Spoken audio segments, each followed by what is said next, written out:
Hola replicantes, qué importante es conocer de dónde venimos para valorar dónde estamos y saber a dónde vamos. Esa es una reflexión, una de las reflexiones que podemos sacar de Los Elegidos, el nuevo libro de Nando López, que aquí lo tenemos. Bienvenido. Muchísimas gracias, Víctor. He visto que has repetido en varias ocasiones que Los Elegidos, si no es el más especial, es uno de tus libros más especiales. Sí. Porque ¿qué significa para ti este libro? Pues significa precisamente lo que tú acabas de decir. Significa un mirar hacia atrás para saber que todo lo que tenemos ahora ha costado muchas vidas y que hay mucha gente que no ha disfrutado de los derechos que hoy tenemos y que hay que defender. Y es muy personal para mí, muy especial, porque tenía que contar todo eso con mucho respeto, con mucho rigor, documentarme mucho. Y también porque he sufrido escribiéndolo, he sufrido pensando en todas esas personas, especialmente personas LGTBI, del colectivo al que pertenezco, que no han podido vivir su identidad libremente, que tuvieron que inventarse otra vida, que esconderse, que fueron criminalizadas, como se cuenta en la novela. Y por otro lado también he sentido mucha admiración por todas las personas que lucharon desde la cultura en un momento donde te lo jugabas todo. Entonces, para mí ha sido muy especial hablar de un momento que no era el mío, pero que siente que explica el momento que tenemos, ¿no? O sea, como que me siento en deuda con esas personas que, como dice el título, eligieron la lucha y eligieron el no callarse en un momento donde eso suponía arriesgarlo todo. Pues la gente que me ha contado en el libro se entremezcla lucha cultural, lucha LGTB en un momento histórico del franquismo en España. ¿Qué va a encontrar la gente en el libro? Pues va a encontrar, aparte de esas luchas, en esos años 50 convulsos, donde de repente se levanta la voz contra la dictadura y contra el fascismo, sobre todo una historia de amor. Es una historia de amor no convencional, es una historia de amor a cuatro bandas, una historia de amor que en parte tiene que ver con el deseo, pero que en parte tiene que ver con la admiración también, y una historia de amor también imposible. Asun y Santos, los protagonistas, se quieren desde otro lugar. Santos es homosexual, es uno de los violetas, como se nos llamaba en la época, que tiene que ocultar su identidad. Asun está deseando salir del tablao donde canta copla y buscarse otro camino. Además, ella quiere luchar, quiere trabajar en las cuestiones que pueda ayudar al Partido Comunista, entonces clandestino.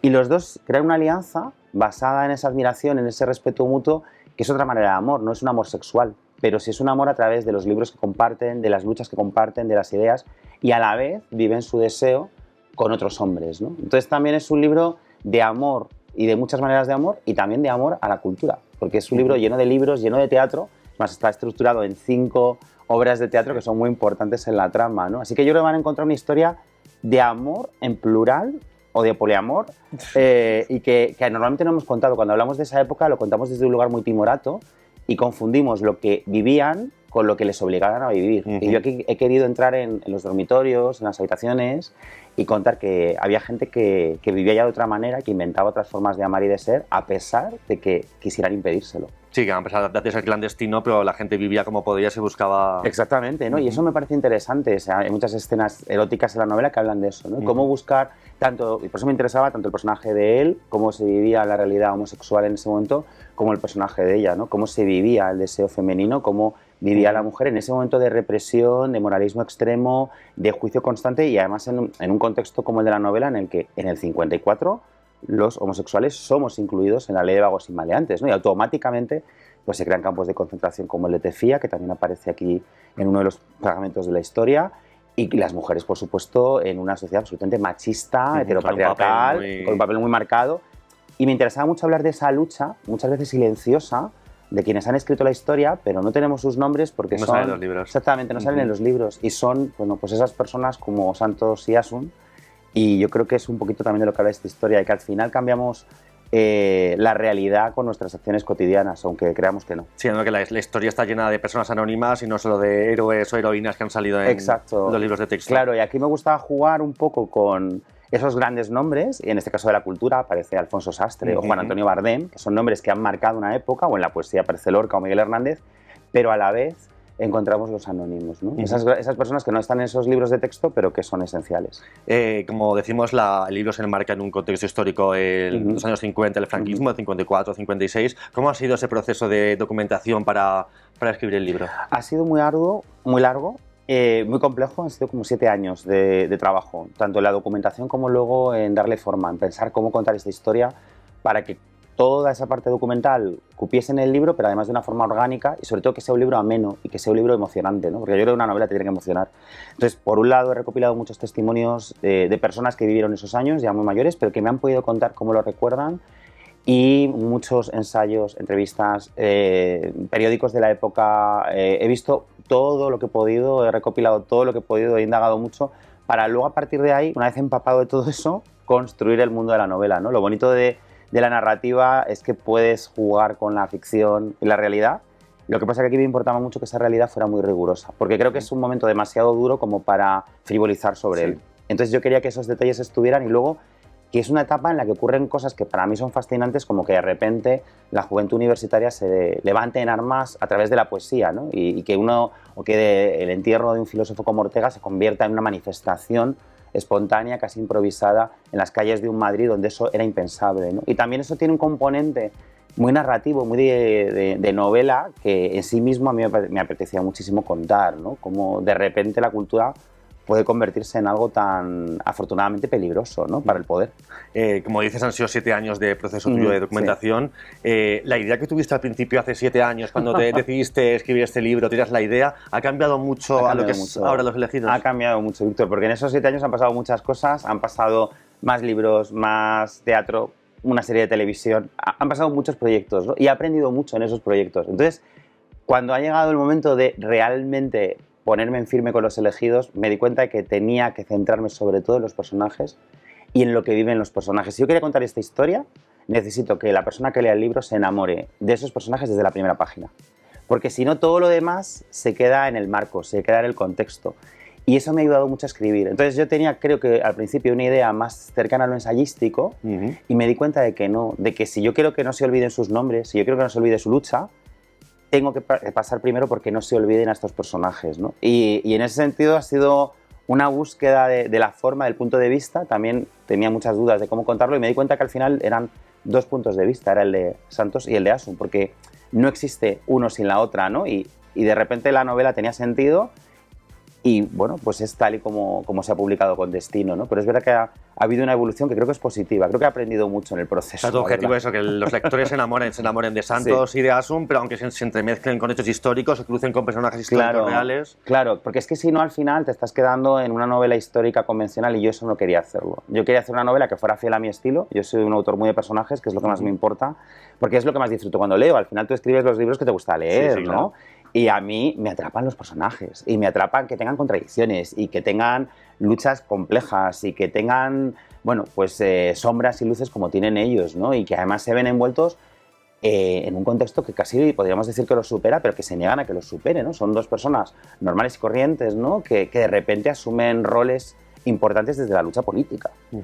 Y que además me permitían hablar de muchas anécdotas, de muchos recuerdos que ha compartido conmigo, pues desde familiares, desde mi abuela, a personas que me leen de cierta edad o de gran avanzada edad y que más de una vez me han escrito nos gustaría que hablaras también de lo que nos pasó, ¿no? Yo eso lo tengo muy presente, ¿no? Me han dicho muchas veces, ¿por qué no habláis más de lo que hemos vivido? Sobre todo en el colectivo LGTBI, que creo que sí que es verdad que hemos olvidado mucho a las generaciones precedentes que no tienen la suerte que tenemos ahora, con todo lo que queda por hacer, y queda mucho, pero yo cada mañana me levanto con mi chico al lado y tengo la sensación de que eso hay mucha gente que no lo ha podido vivir, ¿no? Y se lo han robado.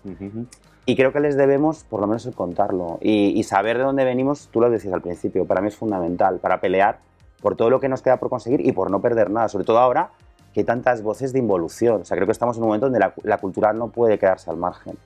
Como dices, históricamente parece que la lucha LGTB se ha silenciado, no existe, porque ¿qué pasa? Ahora sí se está revisando un poco más el papel de la mujer a lo largo de la historia. ¿Qué pasa con las lesbianas, los gays, las transexuales? Bueno, pasa lo que pasa constantemente en una sociedad heterocéntrica, es decir, no estamos, no hemos estado en el relato oficial, hemos estado siempre en los márgenes. Igual que qué ha pasado con la historia de la mujer, pues también en una sociedad machista, en una sociedad heteropatriarcal, pues tampoco se ha contado, ¿no? Ahora estamos, es curioso, parece que en 2023 estamos reivindicando a las autoras del 27, por poner un ejemplo, ¿no? Y ahora de repente hablamos de grandísimas novelistas como Luisa Carnés, por decir algo, ¿no? Pero hemos tardado mucho en hablar de esa parte de la historia. ¿Por qué? Porque estábamos siempre condenados a ese margen en el que se nos relegaba y nos conformábamos con las migajas, ¿no? Con palabras como tolerancia o normalizar. Y de repente yo creo que por suerte en esa lucha nos hemos dado cuenta que, vale, hemos conquistado derechos, pero todavía nos quedan conquistar muchos más y uno de ellos es conquistar nuestro relato. Y sobre todo que el relato, entendamos que no es un relato de nuestro colectivo, es un relato social. O sea, la lucha por los derechos LGTBI y por los derechos de la mujer es una lucha por los derechos humanos. Es una lucha que nos afecta a cualquiera. Por eso yo también estoy tan contento que Destino haya apostado por este libro. Además, lo están cuidando muchísimo, han hecho una edición preciosa porque consideraban que es un libro que tiene que ir a cualquier tipo de lector. Sea cual sea tu orientación, tu identidad de género, pero aún no pasa eso, aún no pasa eso. Desde el punto en que este tipo de libros en las librerías lo aparece en la estantería de LGTB. Claro, pero este te puedo decir que ya he visto dónde lo están colocando y aparece en muchos, ¿no? Claro, en la sección de literatura contemporánea, en la sección de drama. Que aparezca también, fíjate, te voy a decir, que aparezca también en la sección LGTBI no me parece mal, bien, sobre todo porque hay gente que necesita saber que existen. Lo malo es que solo aparezca ahí. Claro, pero yo creo que cada vez, y yo en eso es algo que presumo mucho, me ocurre más con todos mis libros, ¿no? La Edad de la Ira, durante mucho tiempo, apareció colocada solo en thriller. Y es más, cuando ya se empezó a leer y empezó a hablar de ella, dijeron, bueno, también cabe en LGTBI, ¿no? Y en este caso ya lo he visto colocado en eso, en literatura contemporánea, novela histórica, drama, me encanta, ¿no? Me encanta. Y sobre todo, claro, pero porque es verdad que hay que pelear por eso, ¿no? Y yo ahí me siento como muy arropado, en este caso por la editorial, que entiende muy bien eso. Es como, es que esta historia nos afecta a cualquiera. Lo que pasa es que nuestra lucha se nos ha vendido como que no era tan importante y además era solo de un sector. Y es mentira, nuestra lucha ha sido esencial para avanzar, igual que la lucha LGTB le ve tanto al feminismo, ¿no? Y viceversa, es que las dos han contribuido a que tengamos una sociedad mejor. Y hay que contarlas como algo global, no como algo minoritario. Sin embargo, como dices que el colectivo LGTB, una de sus luchas es conquistar el relato, de conocer su pasado, hay cierto desinterés en el colectivo LGTB a echar la vista atrás, que parece que como ya conocemos lo que es Stonewall, ya lo conocemos todos. Nos hemos quedado con los grandes hitos, ¿no? Y como con 4 fechas que nos sabemos más o menos de carrerilla y que decimos como, bueno, pues creo que sí. Y sobre todo nos falta un relato propio. ¿Qué ha pasado aquí? En España. El de colectivo LGTB, el pasaje Begoña. Claro, el pasaje Begoña, por ejemplo, que mira, justo estuve con la gente que lleva toda esta iniciativa, ¿no? Que reivindica la memoria de lo que pasó allí, hace no mucho, ya me hablaban de eso, ¿no? De lo que cuesta que ese relato llegue. Hace nada estuve en Tefía, precisamente, bueno, pues a raíz de la publicación del libro, yo ya había estado, pero quería volver, ¿no? Para, bueno, de alguna manera dedicar ese momento a la gente que está en esta novela. Y me llama la atención que fuera de Fuerteventura es muy desconocido, pero incluso en la propia Fuerteventura, una de las veces que fui no sabían llevarme con la persona a la que le pedí que lo hiciera porque no sabía realmente a lo que me estaba refiriendo. Estamos hablando de un campo de concentración en el que además de presos políticos había homosexuales y se destinaban específicamente allí, ¿no? Entonces, que no conozcamos ese relato me parece muy grave, me parece muy triste y sobre todo me parece que nos debilita mucho como colectivo, porque el desconocer tu historia de verdad que te vuelve muy vulnerable a quienes pretenden arrebatarte esos derechos, ¿no? Ahora, yo quiero creer, y entrevistas como esta para mí es un ejemplo de ello, que estamos de alguna manera desde la cultura también reivindicando la importancia de esa memoria. Creo que en el colectivo sí que hay ahora unas ganas de mirar hacia lo que pasó. Estamos intentando contar. Yo veo un cierto movimiento y me siento cerca de personas que están tratando de recuperarlo desde diferentes ámbitos, la novela gráfica, las series, por ejemplo, en Las noches de Tefía, que estrenará en A3 Player, de mi amigo también y compañero Miguel del Arco, y además en la plataforma con la que también colaboro, ¿no? O sea, como que hay como interés en salvar ese olvido y quiero creer que eso va a cundir. Yo veo una generación joven LGTB muy concienciada, muy comprometida, quizá mucho más que la mía, y tengo mucha fe en ello. En que quizá también por eso está este libro. Este libro espero que lo lea la gente de cualquier edad y me gustaría que la gente que le pille más cerca por edad y por situación, bueno, pues pueda ver reflejadas cosas que a lo mejor vivió, que le han contado, pero que a lo mejor la gente más joven también les sirva como impulso para seguir peleando, ¿no? Sí, para que no volvamos a esto, no, más que nada. Nunca, para que no volvamos nunca. Y no está tan lejos de lo que está pasando en algunos países y de lo que aquí... En Europa. En Europa lo tenemos, efectivamente, por desgracia, ¿no? Y bueno, aquí ciertos partidos de ultraderecha que estarían encantados de que sucediera, ¿no? Entonces, creo que es muy importante contarnos y creo que es muy importante hablar también de que a lo mejor tampoco hemos inventado tanto, que es otro de los temas de la novela, que siempre ha habido gente que ha amado de otras formas, ¿no? Paquita Salas en Paquita Salas, ha habido maricones toda la vida. Toda la vida, claro, y ahora hablamos del poliamor como si fuera un invento del siglo XXI. Bueno, perdona, siempre ha habido relaciones abiertas, poliamorosas, aquí hay una, ¿no? Y lo que pasa es que antes no tenían a lo mejor el léxico y sobre todo no lo podían contar. Claro. Pero en realidad también el contar, yo creo que hacia atrás es una manera de reivindicar que la diversidad es lo único que ha atravesado la historia, lo único que la define, ¿no? A pesar de que intenten convencernos de lo contrario, taparla. ¿no? Taparla constantemente, ¿no? Volviendo al libro, uno de los hechos más importantes históricos, lo mencionabas antes, cuando se incluyó la homosexualidad en la ley de vagos y maleantes. ¿Qué supone esto? Que al protagonista es lo que más le atraviesa. Claro, al protagonista lo que le supone automáticamente es que necesita esconderse porque él además está muy implicado en esa labor de apoyo logístico al Partido Comunista. Entonces él necesita cuanto antes una tapadera así de triste para armarizarse. O sea, él necesita una mujer con la que casarse porque si no, corre el riesgo de ser denunciado y de ser encarcelado, enviado a ese campo de concentración o a las cárceles posteriores que se crearon en España, como la de Badajoz o la de Huelva. Entonces, eso lo que suponía es que automáticamente tu vida está obligada a la clandestinidad y estás en riesgo, ¿no? En la novela se habla de cómo había infiltrados que se colocaban en ciertos baños públicos donde solían reunirse homosexuales, ¿no? Zonas de cruising clandestino, y se colocaban allí para dar palizas y después encarcelar. Hay otro personaje que cuenta cómo es denunciado por su propia madre y cómo la Guardia Civil va a llevarlo a Tefía después de que su madre lo denuncie. Y esa es una historia real, es una historia de una persona concreta. De alguna manera lo que supone, lógicamente, es que tú pasas a estar en un lugar en el que ya no puedes ser tú, en el que tu vida tiene que ser siempre doble, ¿no? La que tú quieres tener y que sabes que no vas a tener nunca, y la vida que sí. Y luego también te afecta en la vivencia de la sexualidad. Hablamos mucho de la educación sexual, de la educación sentimental en el colectivo LGTBI, pero es que es una educación a nivel histórico muy reciente. Es que aquí se habla de cómo esas relaciones se veían condenadas a esos baños, a la última fila de ciertos cines, al último vagón de ciertos metros a ciertas horas. Hasta irte de cruising era un acto político porque era rebelarte contra el sistema. Exactamente, y al final era un acto turbio, sórdido, en el que no cabía nada más que ese placer efímero inmediato, ¿no? Sin ningún tipo de expectativa. Sí, sí, que te consolaba pues el momento el momento ya está validado y pues placer. Efectivamente, placer y ya está. Alguien me decía, bueno, los pasajes eróticos en el libro algunos son muy fuertes. Decía, claro, pues que había que contarlo así porque es así como se vivía, y sobre todo porque esto sí que lo he hablado con esos lectores que te cuento de mayor edad que te escriben, y yo recuerdo un testimonio de uno de ellos que me impactó. Me decía, es que yo la mayor parte de los chicos con los que estaba no me daba tiempo ni a verles la cara. No eran, para mí eran un cuerpo. Para mí era el sexo de esos minutos, con miedo, con terror, que también tenía su componente, volviendo a las contradicciones, ¿no? Y a la complejidad que a mí me interesa como narrador, también del morbo. Sí. Era un morbo extremo, pero un morbo que no llevaba el poder imaginar otra vida, ¿no? Y frases como me decía otro de ellos, es que yo pensaba que yo no merecía el amor, porque el amor no entraba en mis planes, ¿no? Tu vida no es igual cuando crees que puedes aspirar a unas cosas que a otras, ¿no? Entonces tu educación emocional tampoco. Así que ¿cómo cambia la vida de Santos? Pues como cambió la de toda la gente LGTBI, que de repente su vida se hizo aún más oscura. No es que antes tuvieran una gran situación, por desgracia, el peso de la religión, el peso de la moral, o sea, su situación ya era difícil como punto de partida. Pero de repente es que no solo se les considera contra natura, sino que además se les considera criminales y son sometidos a auténticas aberraciones, ¿no? Así que bueno, creo que eso lógicamente condiciona la vida de Santos y la de cualquiera que estuviera en su lugar, ¿no?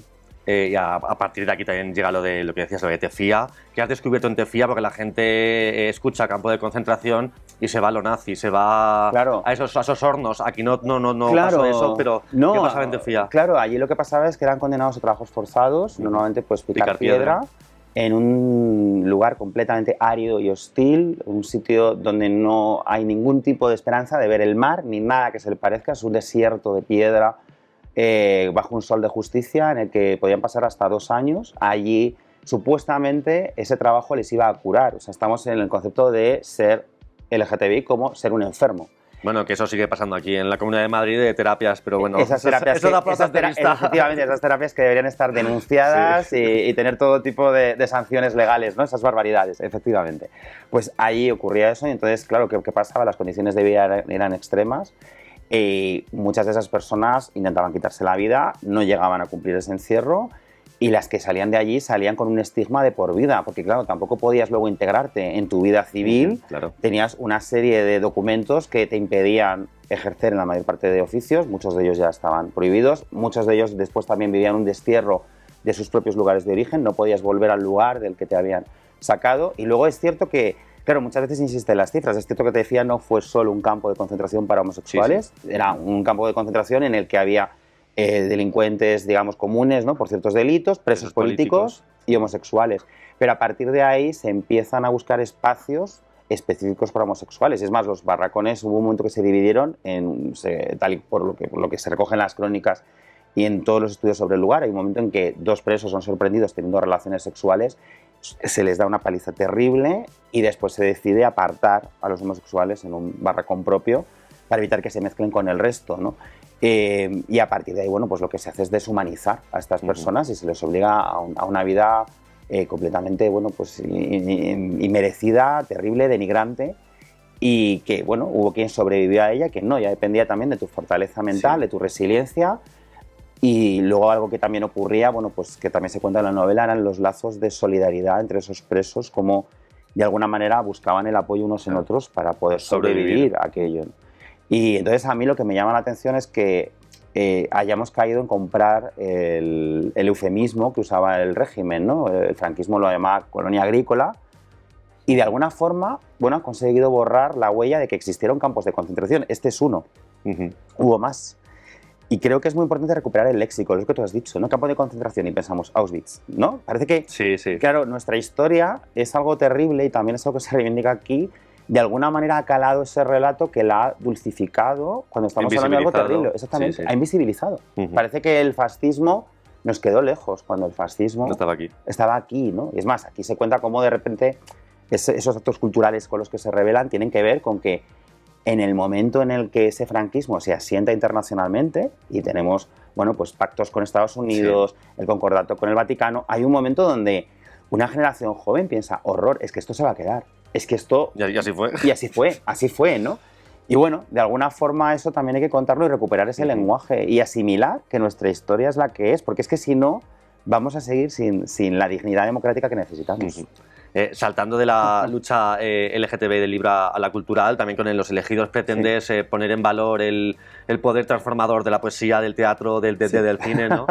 Totalmente, y aquí además que yo creo que eso es algo que nos une, ¿no? Y que nos gusta, ¿cómo no? Es que yo creo que no seríamos quienes somos sin la cultura, ¿no? Y hay algo dentro de la dureza, mira, de lo que hablábamos, ¿no? Es verdad, se quedó mucho tiempo, ¿no? Y el dictador murió en su cama, ¿no? La rebelión no triunfó. Pero a fecha de hoy las voces de quienes fueron asesinados suenan con muchísima fuerza y van a sonar siempre, ¿no? Mataron a Miguel Hernández negándole un traslado cuando necesitaba ayuda médica en la cárcel, fusilaron cobardemente a Lorca, pero las voces de Lorca y Miguel Hernández van a estar siempre ahí. El cine de Juan Antonio Bardem, que también aparece, el estreno de Muerte de un ciclista, esa película va a estar siempre ahí. Y de alguna manera la cultura sobrevive a sus verdugos. Y esto tiene algo para mí de esperanzador, ¿no? O sea, sí que construye sociedad. Es verdad que no podemos, ojalá bastara, ¿no? Un libro, un poema o una obra de teatro para cambiar lo que no nos gusta, pero sí creo que por lo menos sirve para cuestionar, para incomodar, para unir, para que de repente tengas un punto de unión y para salir del conformismo. Exactamente, como refugio. O sea, volvemos en...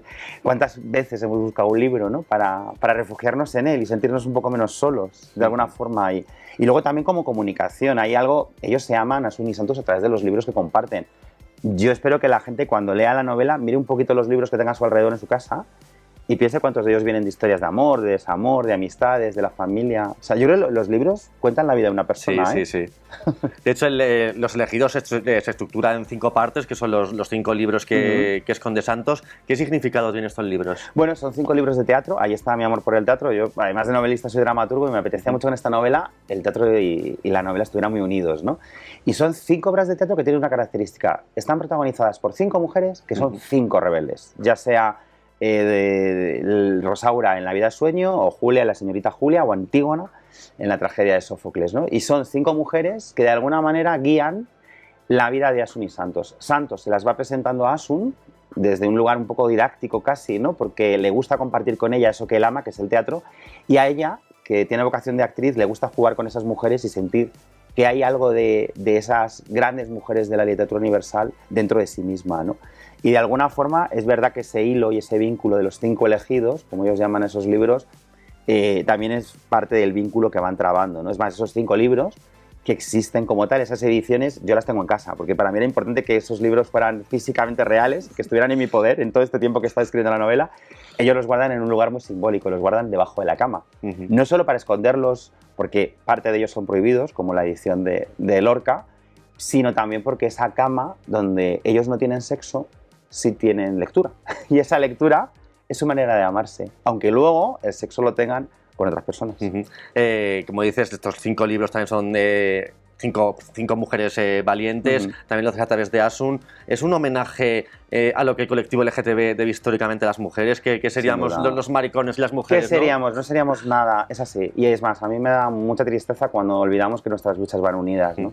Y yo creo que es efectivamente, o sea, ¿qué persona homosexual no ha sentido que sin la ayuda de sus amigas, vamos a ir a lo privado, a lo íntimo, ¿no? A tus amigas, no serías quien eres, ¿no? Y cuántas veces nuestra lucha ha estado amparada, cobijada en esa lucha de la mujer y en el fondo somos eso, pues una parte de ese feminismo que ojalá nos unamos y sea siempre transinclusivo y abierto y progresivo y progresista, todo a la vez, ¿no? Entonces sí, claro que sí, por eso Asun también es un personaje tan poderoso, es más, la novela se abre con ella.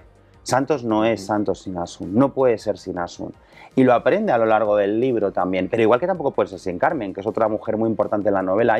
Hay un homenaje a la mujer a ese nivel y también porque en esos contextos tan duros las mujeres han sido quienes han ocupado el cuidado también social. Aquí se habla de las redes de subsistencia que se organizaban y que en gran parte eran ellas también, tratando de paliar el hambre, las carencias y toda la situación de miseria que se había dejado en la posguerra en este país, ¿no? Y se habla muy poco de eso y hay que hablarlo mucho más. Esa historia, en su puesta minúscula, que en este libro es clarísimamente mayúscula. Sí, que cambia la historia. Totalmente. Ya llevas muchos libros a tus espaldas, parece que ahora se vende mucho el relato, cada vez pasan los libros en series, en teatro, cada vez que hay una historia LGTB o un personaje racializado, está la palabra de inclusión forzada. ¡Ay, terrible! ¿Tú la has sufrido alguna vez en tus libros? Bueno, yo la he sufrido, lo que pasa es que es algo que ya he aprendido a no escuchar. O sea, me parece tan ridículo, en realidad, y creo que en el fondo cada vez que alguien habla de eso, bueno, ¿hay inclusión forzada? Pues entonces el problema está en la persona que lo dice, ¿no? Pues es inclusión forzada porque es un personaje racializado. Bueno, pues tienes un problema de racismo que tenemos que tratar y tengo muy asumido que el problema está en quien ve desde esa mirada, porque lo que le está molestando es que ese relato oficial, normativo, en el que no cabíamos quienes, por lo que sea, no somos parte de esa normatividad, lo estamos ocupando por fin y estamos contando esas historias donde no estábamos. Entonces, a mí que haya personajes racializados, que haya personajes con todo tipo de capacidades, de orientaciones, de identidades de género, no solo no me parece una inclusión forzada, sino una inclusión necesaria. Y ojalá llegue algún momento en que eso no sea algo destacable, porque querrá decir que tenemos la diversidad como verdadera protagonista de la ficción. Aún no lo es. En el caso concreto del LGTB, si comparamos las historias con personajes protagonistas no LGTB con respecto a los que sí. Sí, está claro. Y a mí me ha pasado, mira, recientemente con otro libro, que es El río de las primeras veces, que es una historia de amor entre chicas muy jóvenes. Tiene muchas lectoras que lo que me comentan es gracias porque es un libro con dos chicas de 18 años que se enamoran, una es lesbiana, otra es bisexual. No hay tantas historias así, debería haber muchísimas más. Sin embargo, en la sección de novela romántica encuentras muchísimas novelas hetero, pero no tantas novelas con protagonistas LGTB, que te pueden emocionar igual lo seas o no lo seas, ¿no? Entonces yo lo que creo ahí es que lo que ha habido durante muchos años es una invisibilidad forzada. Y ahora, como hemos roto eso, quien está dentro del privilegio se siente atacado. Bueno, y cuando había cierta visibilidad no pasaba nada, cuando era el mariquita chistoso o la historia dramatísima de VIH. Claro, teníamos dos extremos. O nos mataban, que claro, eso no nos valía como referente, porque bueno, pues mira, si voy a salir del armario para esto, mejor me quedo, decirte. Y luego el de gracioso, que decías, vale, yo no tengo este nivel de humor, así que tampoco, ¿no? O sea, yo recuerdo esos referentes, claro, mi adolescencia es en los 90, esto es un dato un poco terrible, pero bueno, vamos a decirlo así como de puntillas, y los referentes eran esos, y yo no me veía ni en el gracioso, ni en el drama, entonces pensabas, ¿y cuál es mi referente? ¿Dónde encajo, no? Y esa soledad que yo creo que la ficción tiene el poder de romper, y a mí me pasa con mis libros, me va pasando toda la vida, me sigue pasando y queda muchísimo. O sea, de verdad que los datos no son muy alentadores. Ahora mismo, según el Observatorio contra la LGTBI-fobia, solo el 20% de la adolescencia LGTBI, el 20% es visible en sus aulas en España. El 20% es una cifra raquítica. Pero se nota un cambio, ¿eh? O sea, cuando yo estudiaba en el instituto se nota, cuando estabas tú, claro, queda, pero yo en el cambio lo noto, ¿eh? Se nota, lo celebro, pero queda, sí, claro. O sea, yo sí que en eso, y mira que soy de celebrar, pero creo que también no hay que confiarse. Sí, está claro. O sea, hay que seguir y hay que seguir creando espacios seguros, y la cultura es un espacio seguro. Y lo que tú mencionabas antes, se está viviendo un retroceso.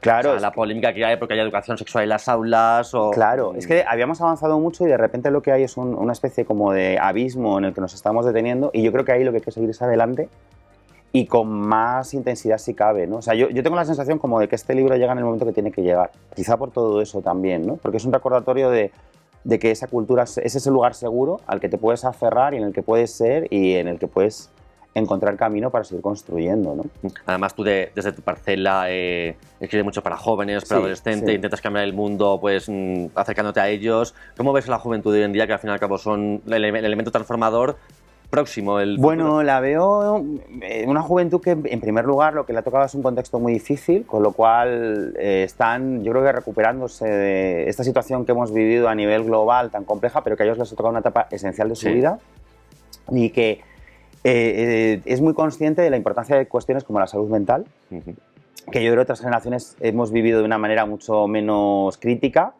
y con menos análisis. Yo creo que eso es muy sano, que es una generación en ese sentido hay de todo, como cualquier generación, pero que tiene una mirada muy, muy crítica hacia ciertas cosas que otras generaciones hemos dado por asentadas o que hemos dado por sabidas o que a lo mejor no nos planteábamos de esa manera, ¿no? Y es una generación que creo que tiene algo que a mí me entusiasma y me interesa mucho, que es la capacidad de denuncia y la capacidad de creación. No se quedan en denuncios, sino que además quiero crear. Es decir, esto no me gusta y yo te propongo otro modelo, ¿no?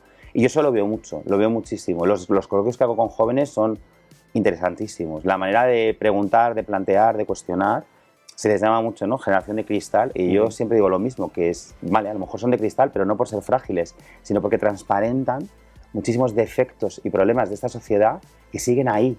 Y el problema es que nos incomoda que nos los hagan ver. Sí. Y yo lo agradezco mucho. Entonces, a mí, la verdad es que es una generación que me interesa muchísimo y la prueba es que sigo trabajando para ellos, ¿no? En el caso de Los Elegidos, bueno, pues me apetecía volver a la narrativa adulta, pero ya hay jóvenes, muy jóvenes, que me han escrito y me han dicho, a mí es que me interesa el libro, ¿no? Y dices, pues claro, fenomenal, los libros también lo no puede tienen leer una edad. persona joven. No te... Claro, y eso es, ahí hay algo también muy bonito en ello, tienen curiosidad. Yo, fíjate, un adjetivo le pondría es curiosidad y ganas, y creo que son mucho más curiosos de lo que podamos imaginar, y además están ávidos de información porque tienen muchos lugares para buscarla, ¿no? De hecho, los jóvenes también ha sido la puerta tuya a entrar en la pequeña pantalla, ¿no? Primero fue con la de la ira. ¿Cómo fue? Recuérdame un poco cómo fue ese proyecto. Bueno, fue muy bonito. La verdad es que yo salí muy, muy contento de cómo se hizo. Fue una experiencia muy, muy positiva a todos los niveles. Se cuidó muchísimo por parte de la productora, por parte de A3 Player también, como plataforma. Jesús Rodrigo como director lo mismo un montón. El guión era de Juanma Ruiz de Córdoba y Lucia Carballal, que lo hicieron con mucho mimo, me permitieron leerlo, comentar, hablar. Tuve bastante relación con el elenco, ¿no? Con Manu Ríos, Amaya Verasturi y Daniel Ibáñez, que era el triángulo protagonista, Eloy Azorín, que hacía un poco de mi alter ego.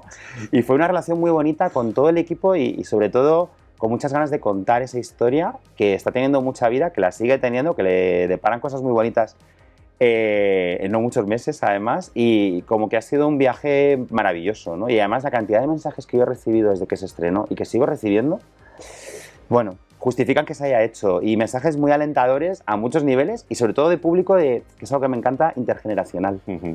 Y mucha gente que la ha compartido en familia. Y esto también te tengo que decir, Víctor, que me encanta. ¿Sabes? Que un producto que piensas que va para jóvenes, ¿no? Una serie para jóvenes, de repente el mundo adulto se quiere acercar porque a lo mejor, oye, mira, sí se acerca más a sus hijos. Hombre, tiene un pozo mucho más sólido en la edad de la ira, con perdón, que no tiene nada que ver. Élite, por ejemplo. Son distintas. Élite es más pues, festiva, claro, que está muy bien, te la pasas muy bien. Claro, pero... yo creo además, yo soy de los defensores de necesitamos de todo. Sí, porque yo me sigo tragando Élite. Claro, claro. Pero, y mira, tenemos además un actor que comparte, ¿no? Manu Ríos.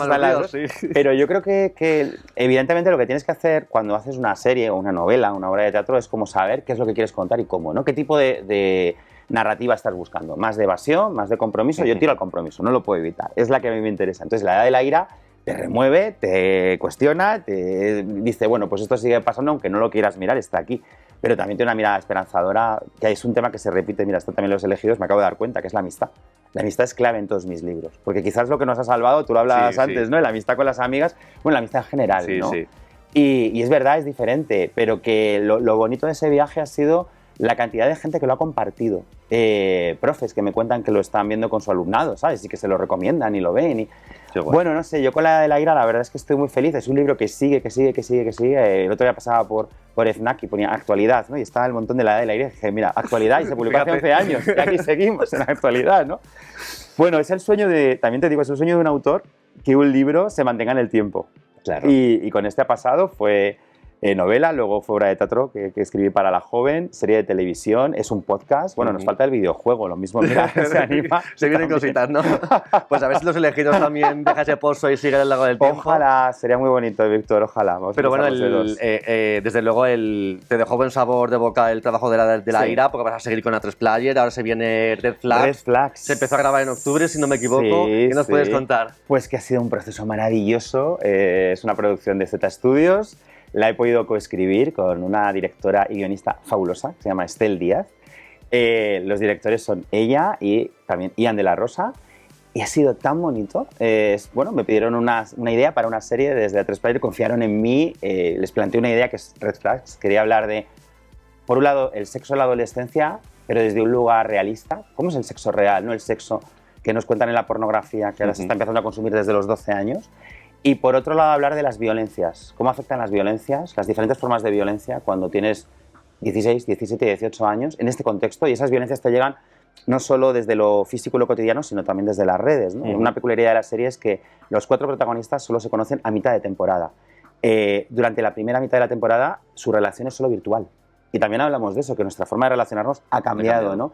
Y entonces el proceso, bueno, pues yo presenté ese proyecto, el apoyo fue inmediato, tanto desde Z como de A3 Player, y enseguida surgió un equipo maravilloso y coescribir con Estel ha sido una de las experiencias más bonitas de mi vida. Es una directora brillante, solo puedo decir eso, por favor. Cuando lo veáis, lo vais a notar, vais a ver que la dirección de ella y de Ian es brillante. Hemos tenido un equipo muy bonito alrededor y un elenco muy joven, muy talentoso. Ya los estáis conociendo porque ya van apareciendo en muchos sitios. Os van a sorprender mucho porque han tenido que abrir muchas emociones para contar lo que estamos contando. Se ha hecho con mucho cuidado porque es algo que hablamos de temas muy duros y entonces algo muy bonito en la producción y en el rodaje, que para mí ha sido un regalo poder estar allí, es el cuidado que ha puesto todo el equipo, la sensibilidad con la que se ha hecho, cómo se ha trabajado, desde el proceso de casting hasta el proceso de montaje, hasta ahora la postproducción. En fin, creo que se me nota mucho que estoy enamorado del proyecto. Estoy enamorado. Es que ha sido bonito, Víctor. Es de estas veces que sientes que merece la pena lo que haces y merece la pena que te den pues un cierto altavoz para contar esas historias. Y si esta serie sirve para que determinadas personas denuncien ciertas cosas y se den cuenta de que ciertas situaciones no son tolerables, ya habrá servido. Y hemos hecho un viaje muy emocionante. Yo creo que hemos creado una familia alrededor de Red Flags. Y ya te digo que cuando la veáis y nos contéis y cuando estéis al equipo, vais a ver que ese amor es muy real, ¿eh? O sea, es que me emociona hablándolo porque de verdad que ha sido... Me ha pasado con Los Elegidos. Igual, es que he vivido 2 procesos tan emotivos, ¿sabes? Con una sensación de que escribir merece la pena. Qué bonito. Que realmente sí, es como que me he vuelto a enamorar de mi trabajo. Fíjate, esta es la sensación que tengo este año, entre esta novela y esa serie que viene de camino. No se sabe todavía fecha de estreno. No, eso todavía no se sabe, no es que yo no lo quiera contar, es que no se sabe. Si lo supieras tampoco me lo podrías decir. Y además hay algo que yo valoro mucho de esta plataforma, que A3 Player, y lo sabéis, mima mucho las series, las cuida, porque cree mucho en ellas. Entonces nos da mucho espacio, y yo sé que cuando saldrá en el momento que tenga que ser, pero sobre todo porque hay algo que yo valoro un montón y es que son muy conscientes del trabajo que hay detrás. Y si lo veis, ¿no? Cómo se van emitiendo y cómo se van proyectando, es siempre como desde el cuidado también, ¿no? No es una... Sí, toma, aquí tenéis 27 a la vez, sino que tratan como de mimarlo. Y en ese sentido, bueno, pues supongo que no tardará demasiado, pero vamos, las fechas ya os las dirán oficialmente. Yo no la tengo ni yo, también te digo. Estoy impaciente. ¿Cuántos capítulos va a tener? 8, no, cortita. ¿Te gustaría o has soñado con ver a Los Elegidos hechos serie, ya que te has metido en el mundo de tele? Me encantaría porque además es que en Los Elegidos hay mucho homenaje al mundo del cine. O sea, hay uno de los momentos más divertidos para mí de escritura de esta novela fue las jornadas de cine de Salamanca, donde el mundo del cine se planta en seco y dice, estamos haciendo un cine que es infame, esto es absurdo, no podemos seguir perdiendo el tiempo en tonterías y hay que hacer un cine mucho más inspirado en el neorrealismo, mucho más comprometido. Entonces aparece ese mundo del cine, ¿no? Aparece el mundo del teatro, está constantemente el mundo de la interpretación y creo que es una historia que tiene mucho potencial audiovisual. Sé que hay que la está mirando con esos ojos y a mí me haría mucha ilusión porque también es verdad que mi experiencia con La Edad del Aire ha sido tan buena. Yo sé que hay autores que se enfadan con sus adaptaciones. En mi caso no fue así, porque además hay mucha gente que me ha dicho, es que es muy distinta, claro, pero es maravilloso, porque al final tú quieres un relato autónomo. O sea, yo quiero que la gente vea la serie y por favor que compre mi libro. Entonces, claro que convivan, ¿no? Aquí me encantaría que pasara lo mismo, que Los Elegidos tengan mucha vida Y de que luego la forma verlo. tiene sus códigos y no puede ser exactamente igual. Exactamente, desde el código, y que para mí es lo interesante. Fíjate, es más, en la Edad de la Ira yo no quise colaborar en guión. Igual que Red Flag sí quería escribir, pero porque es una idea que no se basa en una novela, es una Claro, idea sí, es original. original, sí. En la otra pensaba, es que yo quiero que cuente mi historia otra persona. Y en este caso, pues, dos guionistas como Juanma y Lucía que hicieron un trabajazo. Y era muy bonito sentarte y decir, vale, ¿cómo la vais a contar? ¿Y qué vais a ver aquí, no?